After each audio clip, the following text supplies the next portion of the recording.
قادر. بسم اللہ الرحمن الرحیم. الحمدللہ رب العالمین والعاقبۃ للمتقین والصلاۃ والسلام علی خاتم النبیین. ناظرین محترم السلام علیکم ورحمۃ اللہ وبرکاتہ. پروگرام سیرت النبی صلی اللہ علیہ وآلہ وسلم کے ساتھ آپ کا میزبان ڈاکٹر محمود غزنوی اور ہم سب کے پسندیدہ اسکالر جناب شجاع الدین شیخ حاضر خدمت ہیں. سیرت النبی کے حوالے سے جو گفتگو ہوئی وہ ہمارے معاشرتی حالات کے تناظر میں ہوئی، اور یہی بنیادی مقصد بھی ہے، چونکہ جب اس بات کا ہمیں حکم بھی دیا گیا اور بتایا بھی گیا کہ ہماری زندگیوں کے لیے بہترین نمونہ رسول اللہ صلی اللہ علیہ وسلم کی حیات طیبہ ہے، تو زندگیوں کے جتنے بھی دائرے ہیں، زندگی کے جتنے بھی دائرے ہیں، جتنے بھی شعبے ہیں، سب کے لیے رہنمائی کا ذریعہ اور سرچشمہ جو ہے وہ حضور صلی اللہ علیہ وسلم کی حیات طیبہ ہے. مصیبتیں آ جائیں، آفات آ جائیں، مشکلوں میں گھر جائیں تو بھی ہمیں رجوع کرنا چاہیے سیرت طیبہ سے. خوشیوں میں ہم جھول رہے ہوں تو وہ اکبر الہ آبادی کا مجھے قطع یاد آتا ہے کہ تم شوق سے کالج میں پلو، پارک میں پھولو، جائز ہے غباروں میں اڑھو، چرخ پہ جھولو، پر ایک سخن بندے عاجز کا رہے یاد، اللہ کو اور اپنی حقیقت کو نہ بھولو. تو سیرت طیبہ ہمیں یہی سکھاتی ہے کہ اللہ کو اور اپنی حقیقت کو نہ بھولو.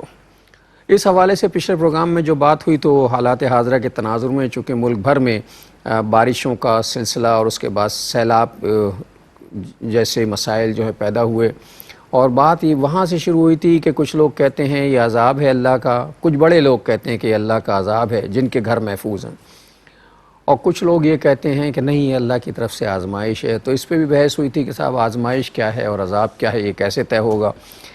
اور یہ بھی طے ہوا تھا کہ صاحب جب اس طرح کے مسائل آ جائیں تو پھر ہماری ذمہ داریاں کیا بنتی ہیں اور سیرت طیبہ سے ہمیں کیا سبق ملتا ہے سوشل ویلفیئر کا. تو میں چاہوں گا کہ شجاع صاحب سے پچھلے پروگرام کا ریکیپ لے لیتے ہیں، پھر اگلی طرف چلتے ہیں. السلام علیکم. وعلیکم السلام ورحمۃ اللہ کیسے وبرکاتہ. مزاج؟ الحمدللہ، آپ خیریت سے ہیں؟ الحمدللہ، اللہ کا لاکھ لاکھ شکر ہے. میرا خیال ہے ایسی ہی کچھ باتیں ہوئی تھیں. جی بالکل، کافی باتیں تو آپ نے بیان فرما دی ماشاءاللہ. بسم اللہ الرحمن الرحیم. اللہم صلی علی محمد وعلی آل محمد وبارک وسلم.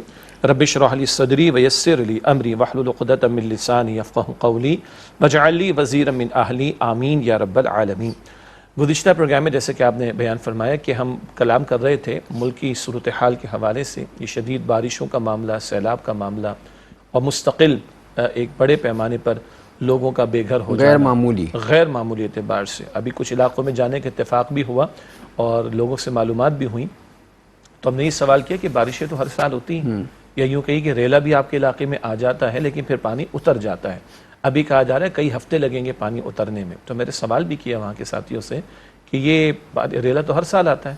کہا ریلا تو ہر سال آتا ہے مگر اس دفعہ جو اوپر سے پانی ہمارے علاقے میں برسا ہے، ریلے کا پانی تو کسی اور علاقے سے آ رہا ہے، مگر ہمارے اپنے علاقے میں جو بارش شدید برسی ہے اس سے جو پانی کی وہ تو روٹین ہے، یہ ایکسٹرا ہے.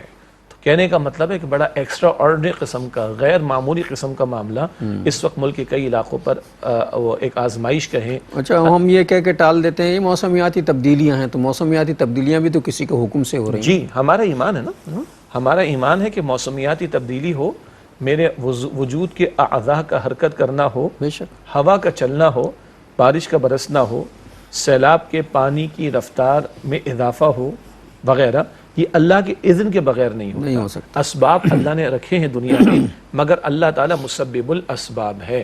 اسباب کے اعتبار سے بھی معاملات دنیاوی چلتے ہیں، لیکن اللہ اسباب سے بالاتر ہو کر بھی فیصلے کرنے پر قادر ہے. چنانچہ اسی نقطے کو، اچھی بات ہے آپ کی بات سے ایک اور بات پھر یاد دہانی ہو جائے. گزشتہ نشستوں میں ہم نے کلام کیا ہے کہ زلزلوں کا آنا، بارشوں کا ہونا، طوفان کا آنا، سیلاب کا آنا، سیلابی ریلوں کا آنا، یہ فزیکل فینومینا بھی ہے جو ہوتا ہے، مگر ہم اللہ تعالیٰ کے کلام مبین قرآن مجید سے معلوم کرتے ہیں. تو شعیب علیہ السلام کی قوم پر بھی زلزلہ آیا، شعلے برسائے گئے. یہ قوم نافرمانی میں مبتلا تھی، ناپ تول کی کمی کرتی تھی، شرک میں بھی مبتلا تھی. لوط علیہ السلام کی قوم گندے عمل میں، ہم جنس پرستی کے برے عمل میں مبتلا تھی. اس قوم پر پتھر برسائے گئے، ان کو اندھا کیا گیا، ان کی بستی کو آسمان پر لے جا کر پٹخ دیا گیا، ان کو ڈیڈ سی میں بحر مردار میں غرق کر دیا گیا. فرعون اور آل فرعون نے ظلم و ستم کیا بنی اسرائیل پر، اللہ تعالیٰ نے غرق کر دیا۔ نوح علیہ السلام کی قوم نے شرک کیا تھا، آسمان سے بھی پانی برسا تھا، زمین سے بھی پانی ابل پڑا تھا، اور اس قوم کو، نافرمان قوم کو غرق کر دیا گیا تھا۔ قارون نے جو ہے وہ مادہ پرستی کا ثبوت پیش کیا اور اپنے آپ کو بہت کچھ سمجھ رہا تھا، میرے علم کی بنیاد پر مجھے مال ملا، میرے علم کی بنیاد پر یہ مجھے قوت ملی، دولت و جاؤ حشمت، جاؤ حشمت، اور کس قدر خزانے تھے اس کے پاس، لیکن اللہ تعالیٰ کا کلام بتاتا ہے کہ اس کو بھی زمین میں دھسا دیا گیا۔ تو زمین میں دھسا دیا جانا، غرق کر دیا جانا، طوفانوں کا مسلط کیا جانا، پتھروں کا برسایا جانا، شولوں کا برسایا جانا، ہے وہ زمین کے اوپر، اور عذابوں کی کیفیات طاری کر دیا جانا، زلزلوں کا آ جانا، یہ میٹا فزکس کے معاملات بھی ہیں، یہ لوگوں کے کردار کے بگاڑ کی وجہ سے بھی معاملہ ہوتا ہے۔ تو یہ بھی ہم نے پچھلے پروگرام میں تفصیل بیان کی۔ ایک نقطہ جو آپ نے انٹرو میں ریکیپ کے طور پر بیان کیا کہ ہاں یہ آزمائش بھی ہے، یہ امتحان بھی ہے، ہاں اس میں ہمارے ریاستی اداروں کی نااہلی کی بھی وجوہات شامل ہیں کہ نقصان اس قدر بڑھ گیا، اور اس میں ڈرنا چاہیے کہ کہیں اللہ تعالیٰ کی طرف سے ہمیں پے در پے یہ جو آزمائشوں میں مبتلا کیا جا رہا ہے، یہ کوئی چھوٹے چھوٹے عذابوں کی کیفیات تو نہیں، یہ جھنجھوڑا تو نہیں جا رہا، یہ ہلایا تو نہیں جا رہا۔ اس علمی گفتگو کے بعد عملی مسئلہ کیا تھا جو پچھلے پروگرام میں ہم نے کلام کیا تھا، وہ تھا توبہ کا معاملہ، رجوع کا معاملہ، استغفار کا معاملہ، گناہوں سے اطاعت کی طرف آ جانے کا معاملہ، اور انفرادی توبہ کافی نہیں، اجتماعی توبہ بھی ضروری ہے۔ اور یہ آج مصائب اجتماعی ہیں، جن لوگوں کے گھر محفوظ ہیں، میرے اور آپ کے، وہ بھی اس کے اثرات سے محفوظ نہیں۔ ملک کی درآمدات بڑھ رہی ہیں، ہم وہ جو زرعی ملک ہے بنیادی طور پر اجناس کو برآمد کرنے والے، ایکسپورٹ کرنے والے، آج وہ درآمدات کے اوپر جو ہے وہ آ گئے ہیں، آج اجناس ہمیں درآمد کرنا پڑ رہے ہیں، اور ہماری ایکسپورٹ جو بڑھتی رہی وہ اب کم ہو رہی ہیں، اور ہماری امپورٹس بڑھ رہی ہیں۔ کیا ہماری معیشت پر اس کا امپیکٹ نہیں آئے گا؟ ملکی وسائل اگر ان ہنگامی صورتحال کے معاملات کو نمٹنے کے لیے استعمال ہوں گے تو بقیہ ملک کے معاملات کو چلانے کے لیے وسائل کی کمی اگر ہوگی تو کیا اس کا امپیکٹ مجھ پر اور آپ پر نہیں آئے گا؟ ہم سب اس کے متاثرین میں شامل ہیں۔ ایک عام آدمی پر اتنا گہرا اثر پڑا ہے اس سب چیز کا، عام مطلب ایک متوسط طبقے کو بھی کسی حد تک پتہ چلتا ہے، اور اعلیٰ طبقے کو تو خیر پتہ ہی نہیں چلتا کیا ہوا، لیکن جو مڈل کلاس سے نیچے کا، اب تو مڈل کلاس ہی نیچے کا طبقہ ہوتا ہے، جی بالکل بالکل، تو اس کلاس کے کو اندازہ لگیں تو اسے روزانہ کی بنیاد پہ پتہ چل رہا ہے کہ کیا ہو رہا ہے۔ جی آپ بجلی کے بلوں کو دیکھ لیں، بجلی کے بل ہیں، گیس کے بل ہیں، سبزیوں کی قیمتیں ہیں، دال ترکاری کی قیمتیں ہیں، آپ افورڈ نہیں کر سکتے۔ جی تو یہ اثرات تو پورے ملک پر آ رہے ہیں نا، یعنی یہ بحث کے غریبوں پر آتا امیروں پر نہیں آتا، غریب افیکٹڈ ہوتے ہیں امیر بھی ہوتے، یہ بلا وجہ کی بحث ہے، افیکٹڈ ہر بندہ ہو رہا ہے، کوئی کم کوئی زیادہ کا معاملہ۔ تو یہ امتحان بھی ہے، آزمائش بھی، ہم نے کلام کیا۔ آنے والے جو نقصانات ہم پر آ گئے اس میں ہمارے لوگوں، ہمارے افراد، ہماری عوام، اور کچھ ہمارے ریاستی اداروں کے لوگوں کی نااہلی بھی شامل ہے، بیڈ گورننس بھی شامل ہے، مگر ہم نے پچھلے پروگرام میں بھی ذکر کیا تھا، ابھی بھی ذکر کیا، پچھلی قوموں پر جو عذاب آئے وہ عذاب ان کے کرتوتوں اور گناہوں کی وجہ سے۔ تو ڈرنا چاہیے کہ اللہ تعالیٰ کی طرف سے یہ چھوٹے چھوٹے عذاب ہمیں ہلانے کے لیے تو نہیں، اور وہ آیات پیش کی گئی تھی لعلہم یرجعون، لعلہم یضرعون، لوگ لوٹیں اللہ کی طرف، لوگ گڑ گڑائیں اللہ تعالیٰ کے حضور۔ اس پر ہم نے کلام کیا، اور ایک نقطہ جس پر میں چاہوں گا کہ آج ہم مزید کلام کر سکیں کہ ہاں یہ جو اس وقت کے حالات ہیں، اس میں ایک بہت بڑا طبقہ ملک کا، کروڑوں کی تعداد اب بتائی جا رہی ہے کہ وہ مشکلات میں گھرے ہوئے ہیں، تو بقیہ جو کروڑوں بظاہر مشکلات میں گھرے ہوئے نہیں ہیں، ان کا فرض بنتا ہے اللہ کی مخلوق کی خدمت کرنا۔ ان کی آزمائش آگئی کہ وہ اپنے مال میں سے دوسروں کو دیتے ہیں کہ نہیں، اللہ نے جو نعمتیں ان کو دے رکھی ہیں اس میں سے دوسروں کو شیئر کراتے نہیں۔ یہاں سے میں ایک سمجھتا ہوں کہ ایک اور موضوع بھی خدمت خلق کا شروع ہونا چاہیے۔ یہاں سے ایک موضوع بنتا ہے، چونکہ پچھلا موضوع ہم نے یہ پچھلی گفتگو اس پر ہوئی تھی کہ یہ اللہ کا عذاب ہے یا اللہ کی طرف سے آزمائش ہے، یہ تو اللہ بہتر سمجھتا ہے، وہ علیم و خبیر ہے، وہ زیادہ بہتر سمجھتا ہے کہ اس کی طرف سے آزمائش بھیجی گئی یا اس کی طرف سے اس غصے کا اظہار کیا گیا ہے۔ لیکن ایک بات تو بالکل طے ہے نا، جیسا کہ شجاع صاحب نے کہا کہ کچھ لوگوں کے لیے تو یہ 100% آزمائش ہی آزمائش ہے، چونکہ کچھ لوگ جو ہیں وہ مشکل میں مبتلا کیے گئے ہیں تاکہ کچھ لوگوں کا امتحان لیا جائے کہ وہ ان کے ساتھ کچھ، اور پھر وہ چیزیں سب ذہن میں آتی ہیں پلٹ کے کہ اللہ تعالیٰ کہتا ہے تم لوگوں کے لیے آسانیاں پیدا کرو، میں تمہارے لیے آسانیاں پیدا کروں گا۔ بے شک بے شک بے شک، اللہ تعالیٰ آسانیاں پیدا کرتا ہے، مشکل میں کسی کو ڈالتا ہے تو صاحب ثروت لوگوں کی آزمائش ہوتی ہے کہ وہ ان کے لیے آسانیاں پیدا کرتے ہیں یا مزید مشکلات میں اضافہ کرتے ہیں۔ بالکل۔ دیکھیے اگر آزمائش کو بھی ایک اور انداز سے ہم سمجھیں تو اللہ تعالیٰ نے زندگی جو مجھے اور آپ کو دی ہے ہی آزمائش پوری آزمائش ہے، امتحان کے لیے. سورۃ الملک کی آیت نمبر 2 میں ذکر آتا ہے الذی خلق الموت والحیات لیبلوکم ایکم احسن عملا. اللہ تعالیٰ نے موت اور حیات کا سلسلہ اس لیے قائم فرمایا کہ تمہارا امتحان لے، تمہیں آزمائش میں ڈالے کہ تم میں سے عمل کے اعتبار سے بہترین کون ہے. تو ساری زندگی تو امتحان ہے. کبھی اللہ عطا کر رہا اور اکثر عطا ہی فرماتا ہے. اکثر کیا عطا ہی فرماتا ہے، جی لیتا تو کبھی کبھی کبھی کبھی لیتا ہے. تو وہ جو اس کی عطا ہے تو اس پہ شکر کا پہلو، اس کا امتحان. کبھی کچھ لے لیا، کبھی کوئی مشکل آ گئی، کبھی کوئی تکلیف آ گئی، کبھی کوئی بیماری آ گئی، کبھی کوئی نقصان ہو گیا، کبھی کوئی اور ناگہانی آفت آ گئی. یہ امتحان ہے صبر کے اعتبار سے. تو زندگی کیا ہے مومن کی؟ یا تو شکر کا پہلو، یہ صبر کا پہلو، اور دونوں ساتھ ساتھ چلتے.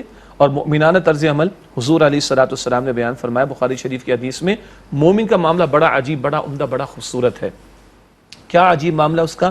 ہر حال میں اس کے لیے خیر ہی خیر ہے. نعمت ملتی ہے، اللہ کا انعام سمجھتا ہے، شکر ادا کرتا ہے، خیر ہی خیر ہے. مصیبت آتی ہے، اللہ کا فیصلہ مان کر صبر کرتا ہے، صبر کا اجر ملے گا. دونوں صورتوں میں خیر ہی خیر ہے اس کے لیے. دنیا میں کیا رکھا ہی کیا ہے دنیا میں جو اس پہ مر مٹے، بچتا بھی اور کیا ہے یہاں خیر و شر کے بعد.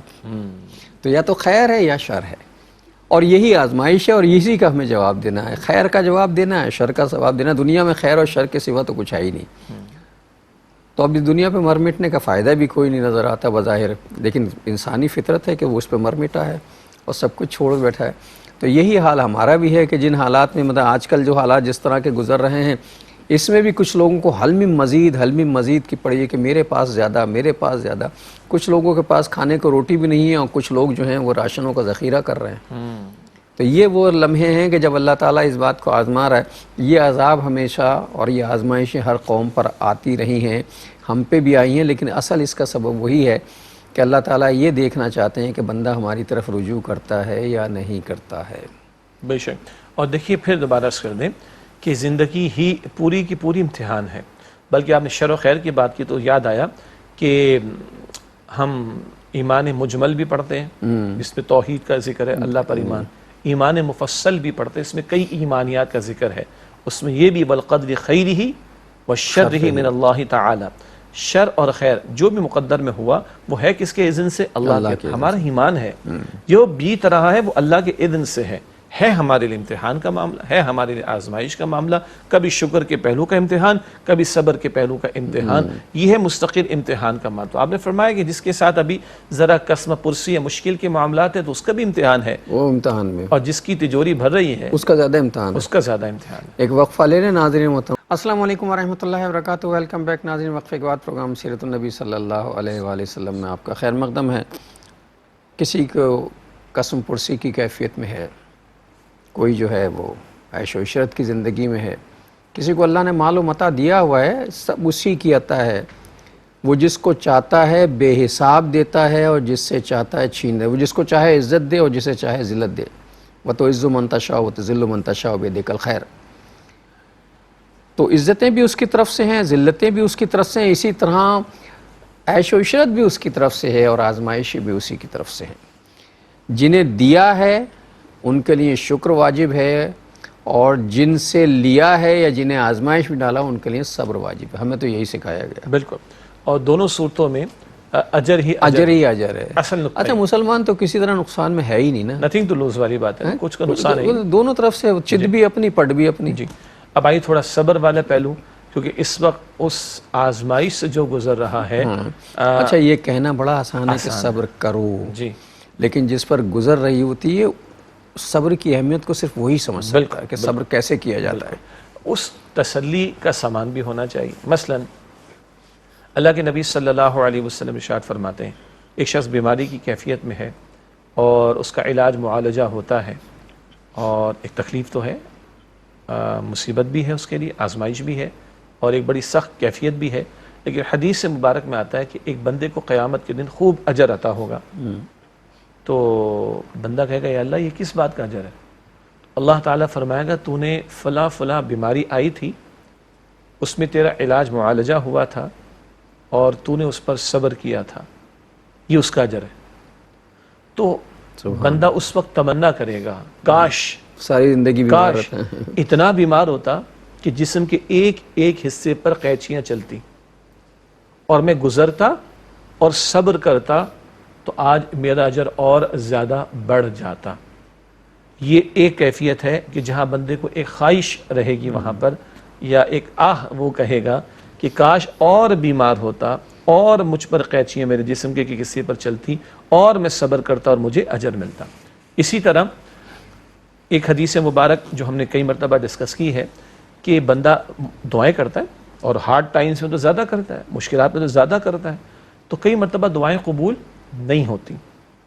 قیامت کا دن ہوگا، ایک بندے کو ڈھیروں اجر عطا ہوگا، وہ عرض کرے گا یا اللہ بقیہ اعمال کا اجر عطا ہو گیا، سب اعمال کا ہو گیا، یہ کس چیز کا اجر ہے؟ تو اللہ تعالیٰ فرمایا کہ تیری فلاں فلاں دعائیں تھیں اور تو نے وہ دعائیں مانگی تھیں مگر قبول نہیں ہوئی تھیں، اللہ کی مصلحت تھی، تو یہ آج اس کا اجر تجھے عطا ہو رہا ہے۔ تو وہ عرض کرے گا اللہ کاش دنیا میں ایک بھی قبول نہ ہوئی ہوتی، چونکہ وہاں زیادہ مل رہا ہے، وہاں اتنا اجر مل جائے گا اس کو۔ تو نتھنگ ٹو لوز والی بات ہے۔ حدیث مبارک میں آتا ہے مومن کے پیر میں کانٹا بھی چبھتا ہے اور وہ اس پر صبر کرتا ہے تو اس پر اسے اجر عطا ہوتا ہے۔ حدیث مبارک میں آتا ہے کہ چراغ بجھا ہوا سے تو اللہ کے رسول علیہ السلام نے فرمایا انا للہ و انا الیہ راجعون، بے شک ہم بھی اللہ کے اور ہمیں اللہ سبحانہ وتعالیٰ کی طرف لوٹ کر جانا ہے۔ تو ام عائشہ رضی اللہ تعالی عنہ نے پوچھا کہ اللہ کے رسول اس پر آپ نے کیوں پڑھا؟ تو آپ فرمایا کہ مسلمان پر جو بھی تکلیف آتی ہے وہ پڑھتا ہے انا للہ و انا الیہ راجعون، اس کا بھی اجر لکھا جاتا ہے اس کے لیے۔ اور ایک حدیث تو بڑی انسان کو ترغیب و تشویق دلانے والی ہے۔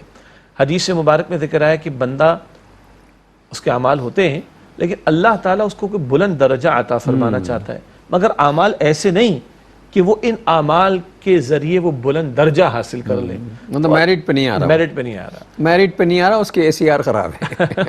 تو اللہ تعالیٰ اس کو مشکل میں، مشقت میں، آزمائش میں، تکلیف میں، پریشانی میں مبتلا کرتا ہے اور اسے صبر کی توفیق دے دیتا ہے، اور اب یہ صبر کرتا ہے تو وہ مقام بلند، جو درجہ بلند اللہ نے اس کے لیے طے فرمایا، اس کو پا لیتا ہے۔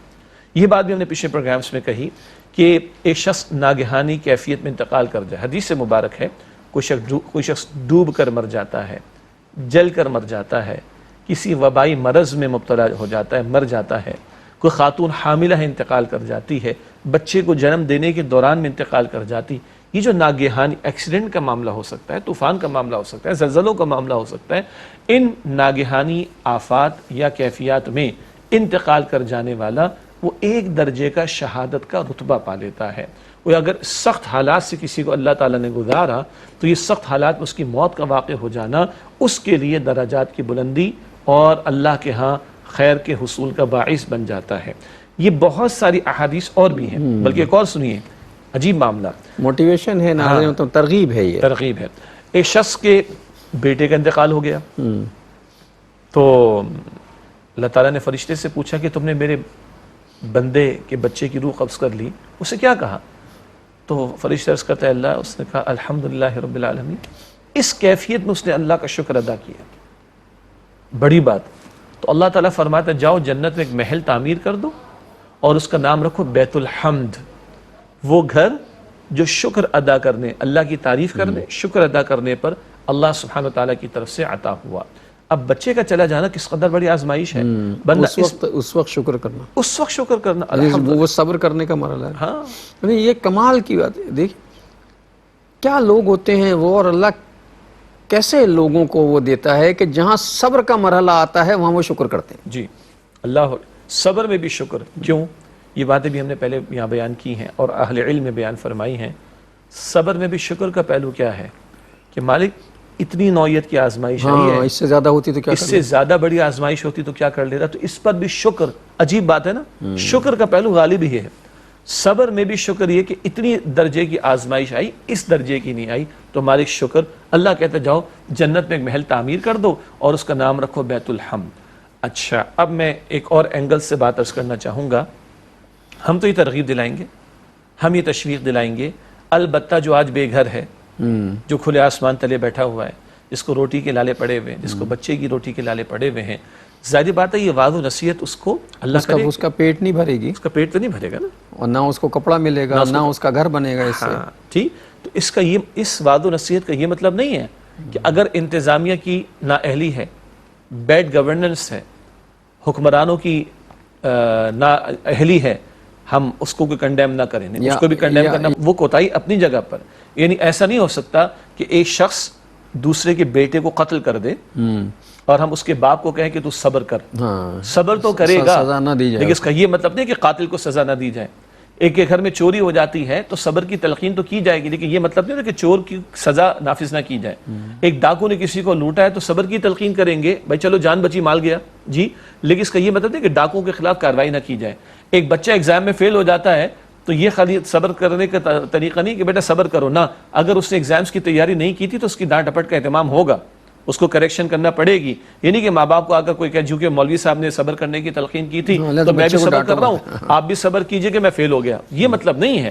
اگر ماضی کی کوئی غلطی اس کی اصلاح کی جائے گی، اگر ہماری کوئی نااہلی ہے تو اس نااہلی کی اصلاح کی جائے گی، اگر کسی نے کوئی اپنی ذمہ داری کی ادائیگی میں کوتاہی کی تو ادائیگی ہونی چاہیے، ادائیگی کی جائے گی. یہ کرنے کا کام ایک ہے، مگر جو مصیبت میں گر گیا اس کے لیے وعظ و نصیحت ضروری ہے تاکہ وہ اپنے رب پر اعتماد رکھ کر کل کا جو اجر و ثواب اس کے لیے تیار ہے اس کو سامنے رکھ کر آج آئی ہوئی مصیبت پر صبر کر لے. تو صبر کی تلقین ایک شے ہے، معاملات کی اصلاح کرنا یہ دوسری شے، اس کو اپنے مقام پر جو ہے وہ لے کے چلیں گے. اور ایک پہلو آگے ہم لے آئیں گے انشاءاللہ تعالی، جو ابھی مشکل میں ہے اس کا بھی امتحان، اور ہم جو آرام سے بیٹھ کر یہاں پر ٹھنڈے ماحول میں بات کر رہے ہیں ہمارا بھی امتحان، اس پر بھی کلام ہوگا انشاءاللہ. اب ایسا نہیں ہے کہ صاحب وہ جو ادارے جن کو کام کرنا ہے، چاہے وہ عوامی ادارے ہیں چاہے وہ ریاستی ادارے ہیں، جنہیں ان ضرورت مندوں کی اور ان مشکل میں گھرے ہوئے لوگوں کی مدد کرنی ہے، وہ شجاع صاحب کی تقریر کا کلپ لے جائیں اور لے جا کے وہ ان تمام لوگوں کو جو اس وقت ننگے بھوکے بیٹھے ہوئے بیچارے بے گھر بیٹھے ہیں، انہیں شجاع صاحب کا کلپ سنا دیں کہ دیکھو بھائی شجاع صاحب نے کہا نا صبر کرو، تو اب تم صبر کرو، ہم تمہیں یہ دکھانے کے لیے لائے تھے کہ تم صبر کرو. یہ قطعی اس کا مطلب یہ نہیں کہ صبر اس طرح کیا جائے. ہاں انہیں اس لیے کہا جائے گا کہ انہیں اس بات پہ شکر ادا کرنا چاہیے اور صبر کرنا چاہیے کہ مقام شکر تو یہ ہے کہ بھائی ان کے آنکھوں کے سامنے اللہ ان کی مغفرت کرے، جو ہلاک ہوئے اور بہہ گئے اور ڈوب کے مر گئے، اللہ تعالیٰ ان کی مغفرت کرے سب کی، ان کے لواحقین کو صبر جمیل عطا کرے. کہ ہمارے سامنے سے کچھ لوگ تو ڈوب گئے جو اس دنیا ہی میں نہیں رہے. اللہ کا لاکھ لاکھ شکر ہے کہ ہم کم از کم ہماری جانیں محفوظ ہیں، ہمارا مال گیا، مال اللہ اور دے دے گا. تو یہ مقام شکر ہے. یہ کام ذرا مشکل ہوتا ہے، یہ ایسے کہنے سے میرے کہنے سے نہیں ہوگا، لیکن یہ کہ مشکل ہوتا ہے، لیکن اللہ تعالیٰ اس مشکل کا جو اجر دیتے ہیں اس کا کوئی حساب نہیں، وہ بے حساب ہے، بے حساب اجر ہے. بلکہ یہ الفاظ قرآن پاک میں انما یوفی الصابرون اجرہم بغیر حساب. اللہ تعالیٰ صبر کرنے والوں کو بغیر حساب اجر عطا فرمائے گا. فلاں نیکی تو یہ اجر، یہ نیکی تو یہ اجر. صبر کے بارے میں فرمایا کہ صبر کرنے والوں کو اللہ تعالیٰ بے حساب اجر عطا فرمائے گا. اور حدیث مبارک میں یہ بھی ہے، ایک حدیث میں 70,000 کی تعداد بھی آئی، البتہ یہ 70 کا لفظ کثرت تعداد کے لیے کہ 70,000 وہ ہوں گے میری امت کے صبر کرنے والے جن کو بلا حساب اللہ جنت میں داخل فرمائے گا. تو صبر کرنے والوں کو بغیر حساب اجر بھی ہوگا عطا، اور بلا حساب و جنت میں بھی داخل کیے جائیں گے. اللہ کے رسول نے تعلیم فرمائی صلی اللہ علیہ وسلم. آپ کی گفتگو میں ایک اور قیمتی نقطہ ہے، میں چاہتا ہوں اس کی بھی دہرائی ہو جائے کہ جو چلا گیا تو جو بچ گیا وہ اس کو دیکھ کر شکر کرے کہ میری جان بچی، میری جان تو بچ گئی. مال ہی گیا نا، مال آ جائے جان چلی جاتی تو کیا ہوتا، جان تو واپس نہیں آتی. جی. ایک علاقے کے ایک صاحب کا فون پر ہمارا رابطہ ہوا تو ان کی گھر کی چھت گری، وہ زخمی ہو گئے اس سے. تو وہ گھر والے کے جو بے گھر ہوئے مگر ان کا جسم سلامت ہے، وہ اس کو دیکھ کر شکر کرے. پھر میں وہ بات کہوں گا جو ابھی مشکل کے اندر ہے، یہ واز ٹھنڈے ماحول میں بیٹھ کر کرنا آسان ہے، مگر کیا کریں، واز تو ہم یہی کریں گے، نصیحت ہم یہی کریں گے، اپنے لیے بھی ان کے لیے بھی. البتہ حدیث مبارک میں اللہ کے نبی صلی اللہ علیہ وسلم نے ارشاد فرمایا دنیاوی معاملات میں، دنیا کا مال، ساز و سامان، آسائشیں، راحتیں وغیرہ، دنیاوی معاملات میں اپنے سے نیچے والوں کو دیکھو. تو اس کا نتیجہ کیا نکلے گا؟ حدیث کی تشریح ہے، شکر کا جذبہ پیدا ہو جائے گا. میں کسی اپاہج کو دیکھوں گا تو ان پیروں کی قدر ہوگی، کسی معذور کو دیکھوں گا ان پیروں کی قدر ہوگی. ہاتھ کسی کا ضائع ہو گیا تو میرے اس ہاتھ کی قدر ہوگی. کسی کے ہاتھ لکھنے کی پوزیشن میں نہیں، ان ہاتھوں کی قدر ہوگی. کسی کی آنکھ دیکھ نہیں سکتی، اس آنکھ کی قدر ہوگی. جب میں اپنے سے نیچے والوں کو دیکھوں گا دنیاوی معاملات میں، مجھ میں شکر کا جذبہ پیدا ہوگا. جو مل چکا اس کی قدر پیدا ہوگی، ناشکری نہیں کروں گا بلکہ شکر کا جذبہ پیدا ہوگا. شکر کرنے والے کے لیے قرآن پاک کہتا ہے لئن شکرتم لازیدنکم، شکر ادا کرو گے اللہ فرماتا مزید نعمتیں اور زیادہ دو. شکر کرتے رہو ملتا رہے گا، کرتے رہو یہ اللہ تعالیٰ سے اصل میں ایک ڈیل کرنے والی بات ہے کہ کہ آپ نے شکر کر لیا. اب اس پہ میں آ کے بات کرتا ہوں انشاءاللہ. ایک وقفہ لیتے ہیں پھر کریں گے. السلام علیکم ورحمۃ اللہ وبرکاتہ. ویلکم بیک ناظرین. وقفے کے بعد پروگرام سیرت النبی صلی اللہ علیہ وآلہ وسلم میں آپ کا خیر مقدم ہے. بات یہ ہو رہی تھی کہ شکر کرو گے تو اللہ تعالیٰ کہتا ہے تم جتنا شکر کرو گے میں اتنا زیادہ دوں گا. اور ایک یہ میرے زبان سے یہ جملہ بھی نکلا تھا کہ تو ڈیل ہو گئی اللہ تعالیٰ سے. تو مجھے حضرت موسیٰ علیہ السلام کے زمانے کا ایک واقعہ، ایک آیت میں نے پڑھی وہ یاد آئی کہ حضرت موسیٰ علیہ السلام کے زمانے میں ایک شخص جو وہ گفتگو کرنے طور پہ جا رہے تھے، اللہ تعالیٰ سے ہم کلام ہونے. تو ایک شخص راستے میں ملا، بہت غریب تھا، اور کہنے لگا اللہ یہ پوچھ لے جا کے میرے رزق میرے نصیب میں کتنا ہے پروردگار، جتنا رزق ہے مجھے ایک ہی دفعہ دے دے، میں پیٹ بھر کے کھانا تو کھا لوں. تو انہوں نے بتایا کہ حضرت موسیٰ آئے اور آنے کے بعد ان سے پوچھا جب اس شخص نے، تو وہ کہنے لگا کہ اللہ تعالیٰ کہتا ہے تیرے نصیب میں ایک بوری گندم ہے اور تجھے کم کم اس لیے ملتا ہے کہ یہ تجھے پوری زندگی کے لیے دے، تقسیم کرنا ہے تجھے. تو اس نے کہا اب کے جائیے تو کہیے پوری بوری مجھے دے دو ایک ہی دفعہ. انہوں نے کہا ٹھیک ہے دے دیں. تو اگلی مرتبہ جب وہ آئے تو اللہ تعالیٰ نے دیکھا کہ اس کے بعد پوری بوری جو ہے وہ رکھی ہوئی جو اس کے نصیب کا تھا وہ سب دے دیا. اس نے خوب کھایا، خوب کیا. اس کے بعد جناب یہ ہوا کہ معاملہ ختم ہو گیا. اور کئی مہینے کے بعد جب حضرت موسیٰ علیہ السلام کو وہاں سے گزرا دیکھا کہ وہ بڑا خوشحال بیٹھا ہوا ہے اور اس کے گھر میں تو ریل پھیل مچی ہوئی ہے. تو اللہ تعالیٰ سے کہا کہ اللہ تعالیٰ تو نے تو کہا تھا کہ صرف ایک بوری جو ہے وہ اس کے نصیب میں ہے اور اس کے ہاں تو اب کئی بوریاں نظر آ رہی. انہوں نے کہا اس نے معاملہ کچھ اور کر لیا، یہ بہت ذہین تھا، چالاکی دکھا گیا. ذہانت اس نے یہ کی کہ جتنا اس نے کھایا جو بچا تھا وہ اس نے سب کر کے میرے نام پہ بانٹ دیا. اب جو میرے نام پہ اس نے بانٹ دیا تو پھر مجھے تو اسے لوٹانا ہے نا، میں نے لوٹا دیا. میں اسے اور لوٹاتا ہوں وہ پھر بانٹ دیتا ہے، میں پھر لوٹاتا ہوں پھر بانٹ دیتا ہوں. اس نے مجھ سے ڈیل کر لی ہے. تو یہ معاملہ شکر کا یہ ہے کہ، اور یہ بڑا کمپیوٹرائز اور کیلکولیٹڈ معاملہ. خود زندگی میں آزما کے دیکھ لیں، جس چیز پہ شکر کریں گے اللہ اس سے زیادہ دے دے گا. یہ ہمارا اپنا ذاتی آزمایا ہوا طریقہ. اور نعمتیں کس کو نہیں ملی ہوئی؟ ہاں، اور نعمتوں کا شکرانہ یہ بھی ہے کہ اللہ کی عطا کردہ نعمتوں میں اللہ کی مخلوق کو بھی شریک کریں. وہ جو قارون کا واقعہ آتا ہے سورہ قصص میں تو اس کو کہا گیا وَأَحْسِن كَمَا أَحْسَنَ اللَّهُ إِلَيْكَ، اللہ تعالیٰ نے تجھ پر احسان فرما دیا، اب تو لوگوں کے ساتھ بھلائی کا معاملہ کر. اللہ نے تجھے عطا کیا ہے تو لوگوں کو اس میں شریک کر. اور یہ وہ فارمولہ جس کو آپ نے بیان فرما دیا کہ یہ فارمولہ کہ جب ہم راہ خدا میں مخلوق خدا پر خرچ کریں گے اللہ تعالیٰ ہم پر خرچ کرے گا، ہم دوسروں پر خرچ کریں گے اللہ تعالیٰ ہم پر خرچ کرے گا. بلکہ ہر دن حدیث مبارک میں آتا ہے کہ 2 فرشتے نازل ہوتے ہیں، بخاری شریف کی حدیث ہے. ایک فرشتہ عرض کرتا ہے اللہ جو تیری راہ میں دے رہا ہے اس کو اور عطا فرما، اور عطا فرما، اور اللہ جو روک رہا ہے تو بھی اس کا روک لے. تو یہ تو فرشتے دعائیں کر رہے ہیں روزانہ کہ دینے والے کو اے اللہ تو اور عطا فرما، اور روکنے والے کا اللہ تو بھی روک دے. تو یہ تو اس سلسلہ چلتا رہے گا. اللہ کی نعمتوں میں دوسروں کو شامل رکھیں. اللہ تعالی ہماری عطا کردہ جو ہمیں نعمت اس نے عطا فرمائی اللہ تعالیٰ ان میں اضافہ فرما کر مزید ہمیں اپنے فضل سے عطا فرمائے گا انشاءاللہ. اچھا یہ ناظرین محترم، اگر آپ میں سے کچھ حضرات ایسے ہیں کہ جو اللہ کو امان میں رکھے، جو اس آزمائش و مشکل میں گھرے ہوئے ہیں، گھر بار سے کی طرف سے پریشان ہو گئے ہیں، سیلاب کی وجہ سے پریشان ہیں، اور ان کی نظر سے ہمارا یہ پروگرام گزر گیا، تو یقین آپ کو بہت غصہ آ رہا ہوگا کہ اسے دیکھو ذرا، یہ ایئر کنڈیشن اسٹوڈیو میں بیٹھا ہوا ہمیں نصیحتیں وصیتیں اور پتہ نہیں کیا کیا کر رہا ہے اور کروا رہا ہے. اسے فاقہ پڑے نا تو اسے پتہ چلے، اس کے گھر میں چارپائی نہ ہو تو اسے پتہ چلے. بات تو سچ ہے کہ اگر وہ آزمائش خدا نخواستہ مجھ پہ آئے تو پھر مجھے پتہ چلے گا کہ ایسا کیا ہوا. لیکن میرے بھائی اب اس کے سوا چارہ بھی کوئی نہیں ہے نا. اللہ سے امید رکھنا اور اللہ سے جیسا گمان رکھا جائے اللہ اپنے بندے کے گمان کے مطابق ہو جاتا ہے. تو صبر کرنا اور بات ہے، صبر آ جانا اور بات ہے. یہ صبر کرنے کا مرحلہ ہے، صبر تو خود بخود آ ہی جائے گا کچھ دن کے بعد. اسی لیے حدیث سے مبارک میں آتا ہے کہ صبر جو ہے جس پر اجر ہے وہ تو اول مرحلے کا صبر ہے. اس وقت کا صبر ہے، بعد میں تو صبر آ ہی جاتا ہے. موت کے موقع پر کسی کی میت کے موقع پر گھر والوں کو مشکل آتی ہے، صدمہ ہوتا ہے تو واویلا وغیرہ ہو جاتا ہے، منع کیا گیا بھئی اس پہلے مرحلے پر صبر کا معاملہ. باقی 1-2 دن میں صبر آ جاتا ہے، 10-12 دن میں صبر آ جاتا ہے. صبر تو آ ہی جاتا ہے. تو صبر آنے کا معاملہ نہیں، صبر کرنے کا معاملہ ہے. اس کرنے والے صبر کا اجر ہے جو کہ عطا ہوگا. اب رونے پیٹنے سے بھی کچھ نہیں ہونا، ملنا تو کچھ نہیں ہے. اتنا ہی ملنا ہے جتنا اللہ تعالیٰ کی طرف سے آپ کا مقدر کر دیا گیا ہے، چاہے وہ لوگ آ کے آپ کو دیں، چاہے حکومتی ادارے آپ کو دیں، یا اللہ تعالیٰ آسمان سے برسا دے آپ کے لیے، وہ ہر چیز پہ قادر ہے۔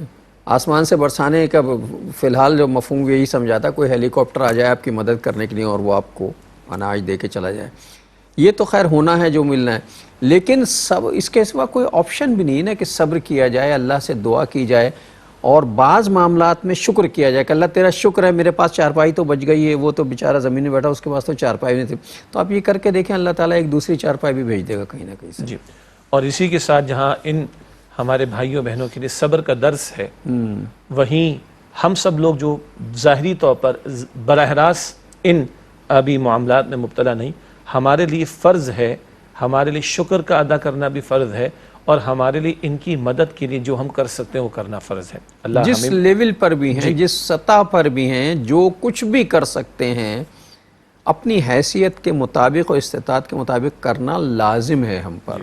اور دیکھیے ہمارے گھر میں جب بڑے ایونٹس آ جاتے ہیں نا، شادی بیاہ کا ایونٹ آتا ہے، نہ جانے کیا کیا، تو ہم اپنی استطاعت سے آگے بڑھ کر کرتے ہیں، بڑا ایونٹ ہے، تو جب امتحان بڑا آ گیا تو یہ نہیں کہ بس بندہ 20,000 روپے کما رہا ہے تو 100 روپے اللہ کی راہ میں دے دیں، اور نہیں بھائی تو 20,000 میں سے پتہ نہیں 2-4 ہزار تو ویسے ہی کھانے پینے میں اڑا دیتا ہے کبھی کبھی، یا 50,000 کمانے والا 5-10 ہزار روپے ماہانہ کے ویسے ہی کچھ چیزوں پر لگا دیتا ہے جن کی ایسا ضرورت نہیں ہوتی، تو ہم میں سے ہر شخص بشمول میرے اضافی اخراجات روک لے، ہاں، اور اپنا اضافی جو ہے وہ راہ خدا میں دے اور اللہ کے ان بندوں تک پہنچانے کی کوشش کرے۔ ہم تو بڑے کھلے دل سے کہتے ہیں جس ادارے پر اعتماد ہو، جس ادارے پر اعتماد ہو، اپنا حصہ ڈالیں، اپنا حصہ ڈالیں۔ اصل میں وہ ادارہ ایمانداری سے ڈسٹریبیوٹ کرے یا بے ایمانی سے، آپ کی ذمہ داری ختم ہو گئی۔ جی، آپ کا کام تو آپ نے جس کے نام پہ دیا اور جس نیت سے دیا وہ نیت محفوظ کر لی گئی آپ کی، اب آپ دے دیجئے کسی کو۔ اور اصلاً تو خالق اللہ ہی ہے نا، رازق بھی اللہ ہی ہے، محافظ بھی اللہ ہی ہے، وہی اسباب پیدا کرے گا۔ میرا امتحان ہے کہ میں اس مرحلے پر اپنا حصہ ڈال رہا ہوں کہ نہیں، آپ اپنا حصہ ڈال رہے ہیں کہ نہیں، ہمارے ناظرین اپنا حصہ ڈال رہے ہیں کہ نہیں۔ ہمارا امتحان اس نوعیت کا ہے، اور یہاں پر بہرحال یہ جو ہمارے حکومتی ادارے ہوتے ہیں، ریاستی ادارے ہوتے ہیں، اہلکار ہوتے ہیں، ان کے تو فرائض ہیں، ان کے فرائض میں شامل ان کے فرائض ہیں، ان کو تو جواب دینا ہوگا نا اس کا۔ بالکل جواب مجھے اور آپ کو بھی جواب دینا ہوگا، لیکن ہمیں ان کی خدمت کرنے کا جواب دینا ہوگا، اور ان کے فرائض میں شامل ہے کہ ان کی مدد کریں۔ آزمائش میں گھرے ہوئے لوگوں کے لیے صبر والا پہلو ہے۔ ہم وہ لوگ جو براہ راست متاثرین میں سے فی الوقت نہیں ہیں، براہ راست ان کے لیے شکر اور اپنا حصہ ڈالنے کا تقاضا ہے، اور حکمراں ہوں کسی بھی سطح کے، ذمہ داران ہوں کسی بھی سطح کے، چاہے وہ نیچے کا یونین کونسل کا آدمی ہے جی یا محلہ کمیٹی کا سربراہ ہے، وہاں سے لے کے اعلیٰ سطح تک، جی، ان ساری سطحوں پر جو لوگ ذمہ داران ہیں ان کو اپنے فرض کو ہنگامی صورتحال سمجھ کر ادا کرنے میں آگے بڑھ کر اپنا کردار ادا کرنا پڑے گا۔ جو کر رہے ہیں الحمدللہ بہت اچھی بات، اور جو نہیں کر رہے انہیں اللہ تعالیٰ کو جواب دینا پڑے گا۔ ان کو بھی یہ ہم واعظ ہی کر سکتے ہیں، یہ ہم نصیحت ہی کر سکتے ہیں، یہ ہم تبلیغ ہی کر سکتے ہیں، یہ ہم دعوت ہی دے سکتے ہیں، یہ ہم سمجھا ہی سکتے ہیں، یہ ہم بتا ہی سکتے ہیں، کیوں ہمارے پاس اتنا اختیار ہے۔ اور ہاں، کہیں جا کر کسی کی دلجوئی کرنا کوشش کی الحمدللہ، اور جو اللہ توفیق دے رہا ہے وہ خرچ کرنے کی اللہ کی فضل سے کر رہے ہیں۔ جو لوگ بھی کر رہے ہیں وہ اپنا حصہ ڈالیں، لیکن ہر شخص اپنے اپنے مقام پر سوچے کہ اس نے کل اس آزمائش کے حوالے سے اللہ تعالیٰ کو جواب دینا ہے۔ جو جہاں ہے، جس حال میں ہے، جیسے ہے، اور اس کے اختیارات جتنے ہیں اور وہ جتنی استطاعت رکھتا ہے وہ اتنا کام کرے۔ اس وقت اسٹوڈیو میں بیٹھ کر ہم آپ سے صرف اس طرح کی بات کر سکتے ہیں، سو کر رہے ہیں۔ عملی زندگی میں جا کے جو بھی اپنے اوقات کے مطابق، اپنی حیثیت کے مطابق کر سکتے ہیں وہ کریں گے، کیا بھی، کریں گے بھی۔ اور جن لوگوں کو اچھا پھر یہ بھی نہیں ہے کہ ہم نہیں کر سکتے تو پھر مجبوری کہ ہم تو بس یہی، دوسرے لوگ جو کر سکتے ہیں ان کو موٹیویٹ بھی کرنا چاہیے، ان کو ترغیب بھی دلانی چاہیے۔ مطلب اگر کسی کی مدد خود کر سکتے ہو تو کرو، اور اگر نہیں کر سکتے تو مدد کی سفارش تو کر سکتے ہیں نا، کم سے کم جی، کچھ صاحب ثروت لوگ ہیں ان سے سفارش تو کر سکتے ہیں، بھائی چلو۔ یہ جو آپ نے لفظ سفارش استعمال کیا نا، اس کی شفاعت کا لفظ قرآن پاک میں آتا ہے۔ ایک تو شفاعت وہ ہے جو آخرت میں ہے، تو اللہ ہم سب کو نبی اکرم صلی اللہ علیہ وسلم کی شفاعت عطا فرمائے۔ شفاعت کا ترجمہ سفارش بھی ہے، اور سفارش کسی کی فقط نوکری کے لیے نہیں ہوتی۔ جس بات میں ہم کسی کی معاونت کے لیے کسی کو کہیں، کسی کے کام آ جانے کے لیے ہم کسی سے کچھ کہہ کر کروا سکتے ہوں، چاہے وہ کسی کی مدد ہو، کسی کے علاج معالجے کا بندوبست کر دینے کا معاملہ ہو، کسی کی کوئی قانونی سطح پر مدد کا معاملہ ہو مقدمے کے اعتبار سے، کسی کی کو ہارڈ ٹائمز آ گئے، خاندانی جھگڑے ہو گئے ہیں تو کسی کو سفارش کرنا، بھائی ان کے معاملے کو نمٹا دو، یہ سارا جو ہم کہتے ہیں یہ سب سفارش میں شامل ہے۔ تو یہ بھی کہ اگر میرے بس میں نہیں ہے کہ میں مالی مدد کر سکوں تو ہو سکتا ہے میں کسی ایسے شخص کو جو صاحب مال ہو جانتا ہوں اور وہ کر بھی سکتا ہے، اس کو ریکویسٹ کرنا، یہ کہنا، یہ درخواست کرنا، یہ بھی سفارش ہے، اس کا بھی اجر ملے گا انشاءاللہ۔ موٹیویٹ کرنا، موٹیویٹ کے لیے میں بالکل بہت ہی عام سا لفظ استعمال کر لیتا ہوں جو گلی محلے میں استعمال ہوتا ہے، کسی کو کسی کام پہ اکسانا، ابھارنا یعنی اس کو میں ابھاروں اس بات پہ کہ بھائی تم مدد کرو، دیکھو اللہ نے تمہیں اتنا دیا ہے، چلو میں بھی تمہارے ساتھ چلتا ہوں، یا ایسا کرو دیو تم پہنچا میں آتا ہوں، اور بھائی اگر بھروسہ نہیں ہے تو میرے ساتھ چلو۔ آج کل یہ مسائل بھی بہت ہیں نا، اعتماد، اسی لیے میں نے کہا نا اصل میں یہ بڑے مسائل ہیں جس میں لوگ بڑے ڈرے ہوئے ہیں کہ وہ کہتے ہیں جی ہم فلاں کو اگر دیں تو پتہ نہیں وہ پہنچے گا یا نہیں پہنچے گا۔ لوگ چونکہ بد اعتمادی کے پرسنٹیج کا کم ہے، 10% واقعات ایسے ہیں جو بد اعتمادی والے یا 15%، لیکن 85% اوریجنل ہیں۔ یہ بھی ہمارے کیا دھرا ہے جس کے اثرات ہم پر مسلط ہیں، اور یہ بھی مجھے تو عذاب ہی لگتا ہے کہ ایسے حالت میں لوگ ہیلپ کرتے ہوئے بھی ڈرتے ہیں کہ یار پتہ نہیں جائز بھی ہے یا ناجائز۔ بالکل، لیکن اس سب کے باوجود بہرحال معاملات دنیا بھی چل رہے ہیں، لوگ کاروبار بھی کر رہے ہیں، لوگ رشتے بھی کر رہے ہیں، لوگ نوکریاں بھی کر رہے ہیں، لوگ کریڈٹ پہ لوگوں کو مال بھی دے رہے ہیں، اسی بد اعتمادی کی فضا میں نا، تو بس یہ کام بھی کریں اور ہمارا اجر اللہ تعالیٰ کے محفوظ ہوگا۔ ہم اپنی سی کوشش کر لیں کسی کے اعتماد کے حوالے سے جو چیک کرنے کے ذرائع ہو سکتے، جب اعتماد ہو تو بسم اللہ کر کے دیں، لیکن اپنا فریضہ سمجھ کر انجام دیں، اللہ کے ہمارے اجر انشاءاللہ تعالیٰ محفوظ ہو جائے گا۔ تو ناظرین مطلب یہ بات تھی ایک دوسرے کی مدد کرنے کی، اور ایسے حالات میں کہ جن حالات میں ہم گھرے ہوئے ہیں، میں انشاءاللہ اگلا پروگرام زندگی بخیر رہے تو یہیں سے شروع کریں گے کہ کسی کی مدد کرنا یا مدد کی سفارش کرنا جو ہے وہ سنت رسول صلی اللہ علیہ وسلم سے کیسے ہم ثابت کریں گے اور کیسے ثابت ہے۔ چونکہ آج کے پروگرام کا وقت ختم ہو رہا ہے تو مجھے شعراء صاحب سے درخواست کروں گا کہ آج کی حدیث ہدیہ کر دیں، اگلے پروگرام میں پھر آپ سے ملاقات کریں گے۔ نبی اکرم صلی اللہ علیہ وآلہ وسلم نے ارشاد فرمایا، ارحم من فی الارض یرحمک من فی السماء، تم زمین والوں پر رحم کرو، آسمان والا تم پر رحم فرمائے گا۔ اس پر بڑا مشہور سا شعر، لیکن وہ میں پڑھوں گا تو آپ کو پتہ نہیں کیا یاد آ جائے، چونکہ وہ شعر اب کوئی اور پڑھتا ہے۔ کرو مہربانی تم اہل زمیں پر، خدا مہربان ہوگا عرش بری پر۔ اس کے ساتھ ہی ہمارے آج کے پروگرام کا وقت ختم ہوا۔ جناب شجاع الدین شیخ اور اپنے میزبان ڈاکٹر محمود غزنوی کو اگلے پروگرام تک کے لیے اجازت دیجیے۔ اللہ نگہبان، والسلام علیکم ورحمۃ اللہ وبرکاتہ۔